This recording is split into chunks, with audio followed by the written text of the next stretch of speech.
नमस्कारम। कैसे हैं आप सभी? आज वेबर का लास्ट सिद्धांत है, लास्ट थ्योरी है, नौकरशाही और इसका आदर्श प्रारूप, bureaucracy and it's ideal type. ठीक है।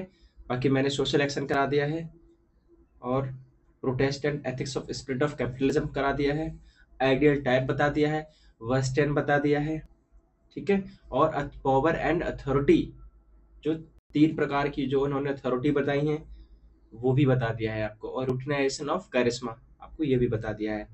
तो आज ये खत्म हो जाएगा वेबर का। August Comte, Karl Marx, Emile Durkheim, Max Weber. देख लेना प्लेलिस्ट में जाके, मेंस और प्रीलिम्स के लिए। ठीक है। ये इतनी मेहनत के साथ मैं बता रहा हूँ, बिल्कुल जाओ नहीं तो 2 30 40 40 50 50 हजार रुपए मैं फ्री में करा रहा हूँ आपको। पढ़ लो सही से। चलो स्टार्ट करते हैं। ये कौन सी बुक में दिया? इकोनॉमी और सोसाइटी में। ये समझ लेते हैं पहले क्यों दिया। अरे ये जेन्युइन क्वेश्चन आता है कि भैया हम क्यों पढ़े इसको, नौकरशाही को, और इसको पढ़ने के बाद हम क्या समझ पाएंगे। तो जाहिर सी बात है, इसको समझने के बाद नौकरशाही तथा इसका आदर्श प्रारूप, इसको पढ़ने के बाद हम ये समझ पाएंगे कि ये जो नौकरशाही क्या है। पूरे जो संसार में, पूरे जो विश्व में नौकरशाही है, उसका एक मॉडल किस तरह काम करता है, एक नौकरशाही किस तरह काम करती है आधुनिक समाज में। उसमें शक्ति क्या क्या होती है, उसमें नियम क्या क्या होते हैं, आखिर उनमें लोग किस तरह उसको संचालन करते हैं।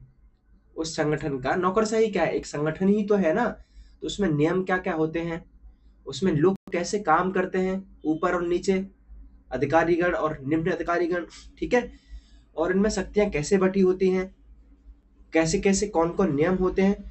तो वेबर ने वही समझाया है कि आधुनिक समाज एक जटिल समाज है, और इनके संचालन के लिए नौकरशाही जैसा एक संगठन की आवश्यकता होती है। तो उसका एक मॉडल हमें बताया है वेबर साहब ने कि इस अगर नौकरशाही में एक ऐसा मॉडल होता है और ऐसे काम करता है। ऐसा नहीं है कि वेबर का ये मॉडल हर जगह सही हो, बिल्कुल करेक्ट हो। इसमें कुछ ऊपर नीचे सही गलत हो सकता है, कुछ खामियां हो सकती हैं। तभी तो वो एक आइडियल टाइप है ना। आइडियल टाइप की मैंने परिभाषा में क्या बताया था कि ये मेंटल कंस्ट्रक्ट है, यानी अब अपने आप में परफेक्ट नहीं है। ये तो एक मॉडल है, ताकि हम किसी वास्तविक चीज की कंपेयर कर सकें, उसकी टेस्टिंग कर सकें, उसकी हाइपोथेटिकल कंस्ट्रक्ट बना सकें उसका। आ रहा है ना समझ में? ठीक है। तो चलो स्टार्ट करते हैं। नौकरशाही ये क्या है? इन्होंने नौकरशाही की अवधारणा को एक आदर्श प्रारूप प्रकार के रूप में प्रस्तुत किया, जो क्या है, किस पर आधारित है? रैशनल लीगल अथॉरिटी पर। किस पर? मैक्स वेबर ने कितने प्रकार की अथॉरिटी दी है? एक तार्किक दी है, एक परंपरागत दी है, और एक करिश्माई दी है। तो किस पर आधारित है नौकरशाही? किस पर? रैशनल लीगल अथॉरिटी पर। ओके। ठीक है। आगे लिखा है, सामान्य रूप से वेबर एक मॉडल दिया है। सामान्य रूप से क्या दिया है? वेबर ने एक मॉडल दिया है कि एक संगठन में, वही बात लिखी है जो मैं आपको बता रहा था अभी, एक संगठन में कार्य को किस तरह से किया जाता है, किन नियमों के तहत किया जाता है, तथा शक्ति संगठन में किस तरह काम करती है, वो ये बता रहे हैं। ठीक। वेबर का मानना है कि आधुनिक समाजों में बड़े और जटिल संगठन होते हैं। भाई सही बात है, आधुनिक समाज में बड़े बड़े संगठन होते हैं। चाहे वो आप इंडस्ट्री में ले लो, चाहे आप पुलिसिंग में ले लो, चाहे फौज में ले लो, चाहे वो मेडिकल में ले लो, कॉर्पोरेट सेक्टर में ले लो, बड़े बड़े संगठन, पंचायती राज में ले लो, हर जगह तो संगठन है। बड़ी बड़ी यूनिवर्सिटीज ले लो, कॉलेजेस ले लो, तो अपने आप में क्या है, वो संगठन ही तो है ना। तो फिर आगे क्या कहते हैं, उनके संचालन के लिए नौकरशाही अनिवार्य है। बिल्कुल सही बात है वेबर की। भाई उनको कैसे संचालित किया जाएगा, उनको कैसे, उनको ऑपरेशनलाइजेशन किया जाएगा, बताओ। ऑपरेशन भी तो उनका होना है ना। तो उनके लिए क्या होगा, एक नौकरशाही नामक एक संगठन की आवश्यकता होती है। अब वो वही बता रहे हैं कि नौकरशाही क्या है, और नौकरशाही में लक्षण कैसे होते हैं, वो कैसे काम करती है। ठीक है। ये बता रहे हैं।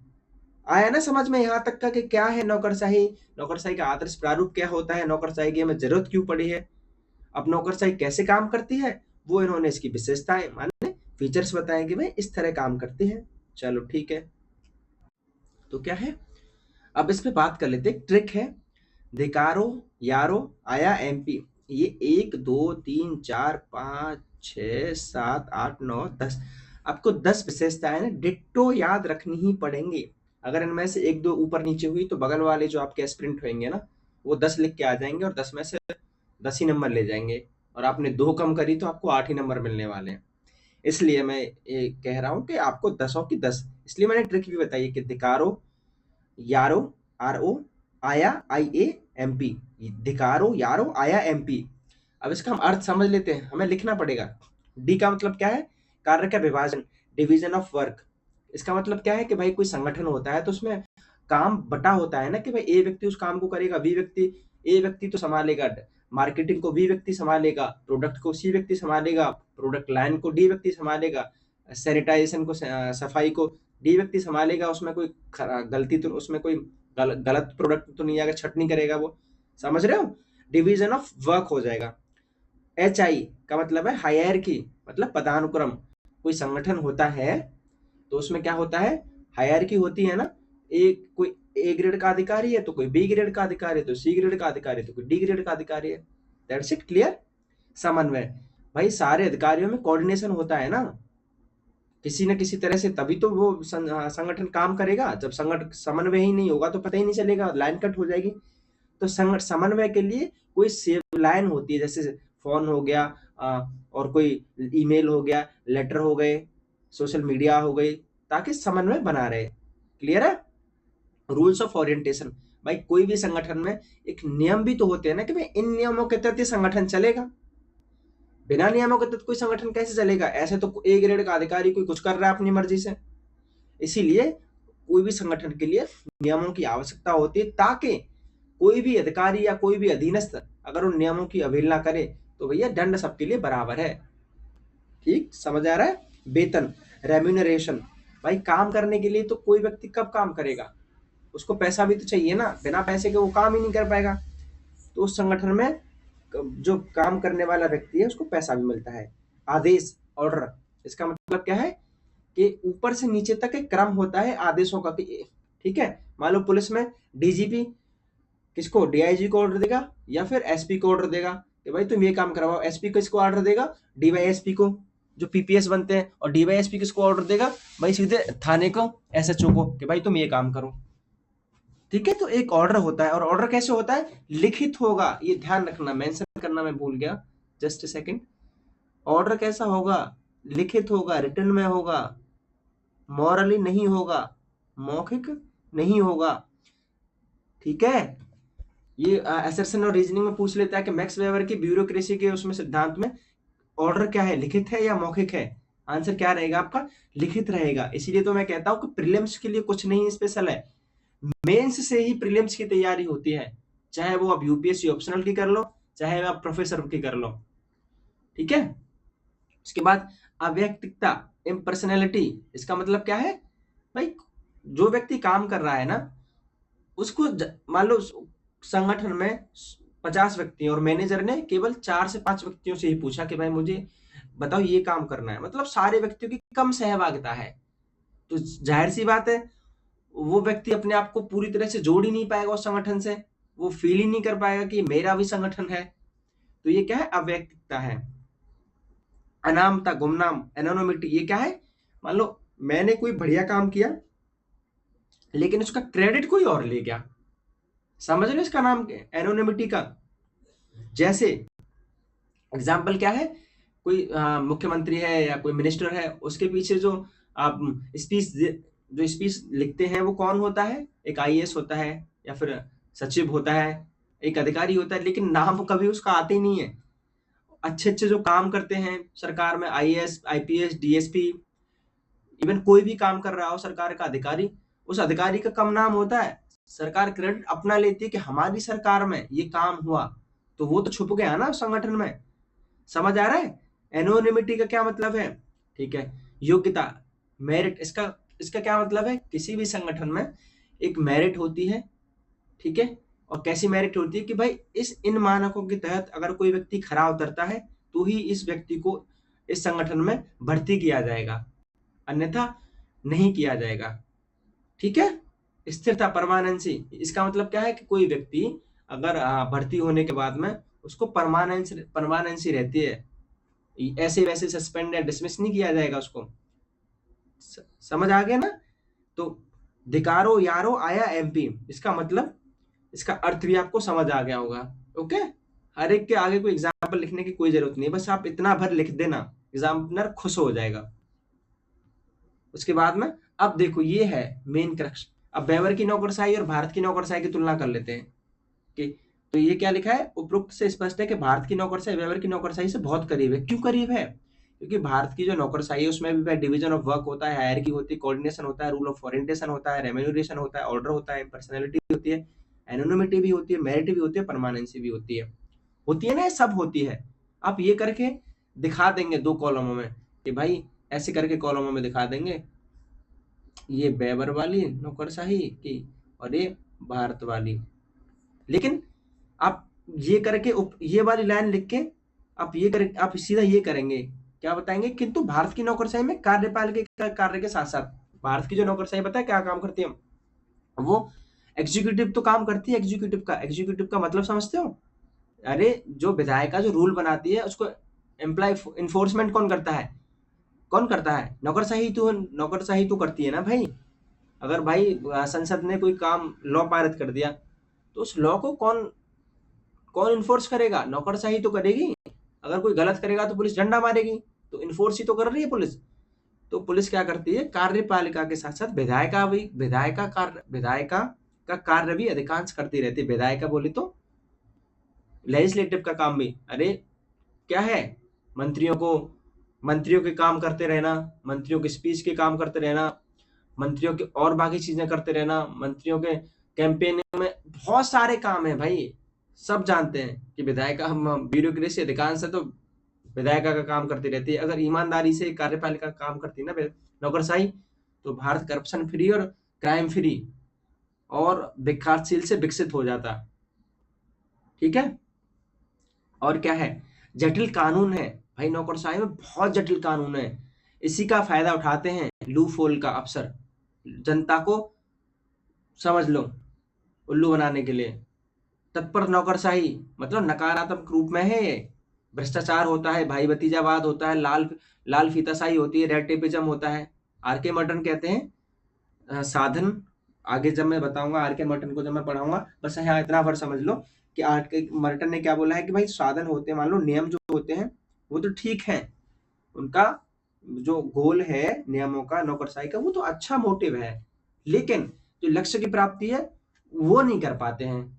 क्यों? क्योंकि वर्क में डिले कर देते हैं अफसर, आपने देखा होगा, भुक्तभोगी होंगे आप में से बहुत सारे लोग। एक काम को कर, अरे यार ईडब्ल्यूएस के लिए देख लो, ईडब्ल्यूएस बनवाने जाते हैं तो 15 दिन लगा लेते हैं, अगर पैसा दो तो 3 दिन में, नहीं दो तो फिर काटते रहो चक्कर। ये एक एग्जाम्पल है।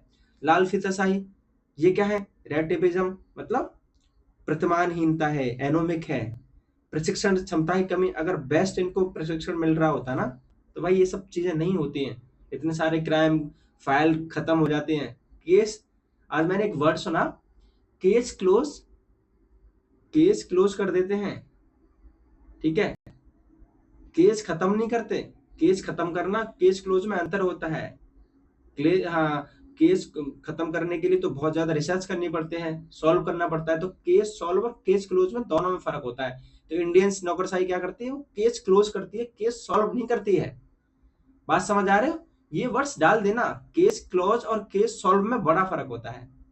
अब आलोचना कर लेते हैं। क्रिटिसिज्म, आर के मर्टन क्या कह रहे हैं, वेबर की नौकरशाही बहुत कठिन है, जो मैं ऊपर समझा के आया हूं, लेकिन आपको क्रिटिसिज्म में लिखना है।